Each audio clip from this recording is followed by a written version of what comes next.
So Jung had this phrase that he liked, that he took from the alchemists, which was inster qualinus invenitur. And what it meant was, what you most want to find will be found where you least want to look. There's this old story that's from King Arthur, and King Arthur has these knights, right? They all sit around a round table, which means they're roughly equal. That's what the round table means. And they're off to find the Holy Grail, and the Holy Grail is the most valuable object. That's what it means. So they're off to find the most valuable thing, but they don't know what it is, and they don't know where it is. But they know that there's a most valuable thing, so in some sense it's akin to them orienting themselves by the star. And they don't know where to look, and so what they decide is, they have the castle, it's the middle of a forest, and so each knight decides to start looking for the Holy Grail by entering the forest at the point that looks darkest to him. And so what's the idea there? Well, imagine there are things that come easy to you, and that you're fond of pursuing, and that you're happy about pursuing. So you've found those and pursued them, and you've mastered them. So you know all that, but then there's another place that you don't want to go. And so you haven't gone there, and you haven't mastered it, and you're very small in comparison to it because you haven't mastered it. And so it has this monstrous aspect. But it has, if what you're working, if what you're doing isn't working, it's where you haven't gone that you need to go.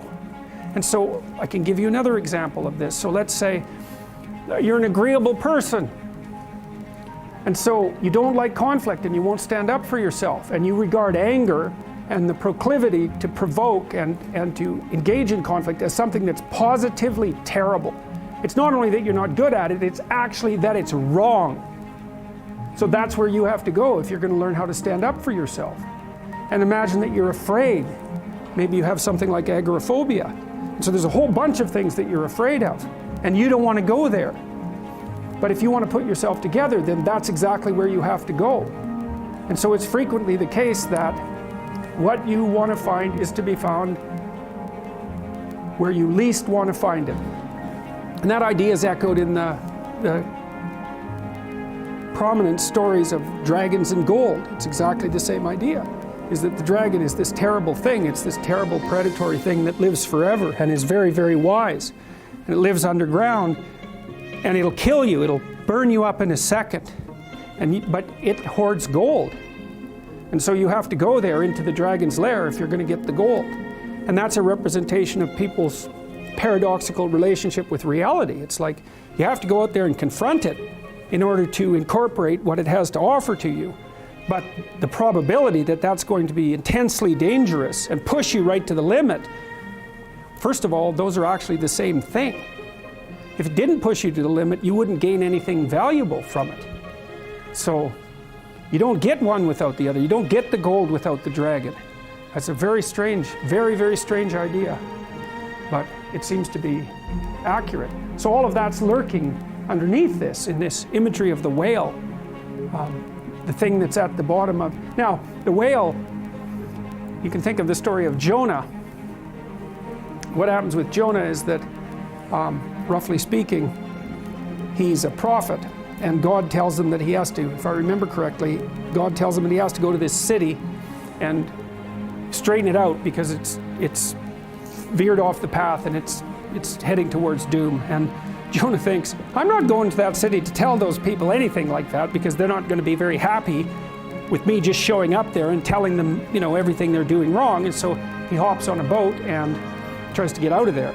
And then God conjures up this huge storm, and the boat is about to be swamped, and the sailors, they're worried, I think, about making the boat lighter or something like that. They all draw lots to see who gets tossed overboard. And Jonah admits that it's actually his fault because God's upset with him because he got this direct command to go straighten out the city, and he ran off. And so the sailors they're not happy about this, but they throw Jonah overboard, and the sea's calm, and a great fish comes up, a whale, and swallows him. And then he's down in the fish for 3 days, and it throws him up on the dry land, and then he's learned his lesson by that time, and he goes off to pursue the proper destiny, to pursue his proper destiny. So that's echoed in this story as well, that if you don't follow the pathway that you're supposed to follow, that the seas will become stormy for you, and something will come up and pull you down, and you'll be in a terrible place for some length of time till you learn your lesson. And if you're lucky, you'll get spit back up on shore, and then you can go do what you should do. Well, I mean, that's not a lesson that anybody needs to have interpreted. I think everybody understands that.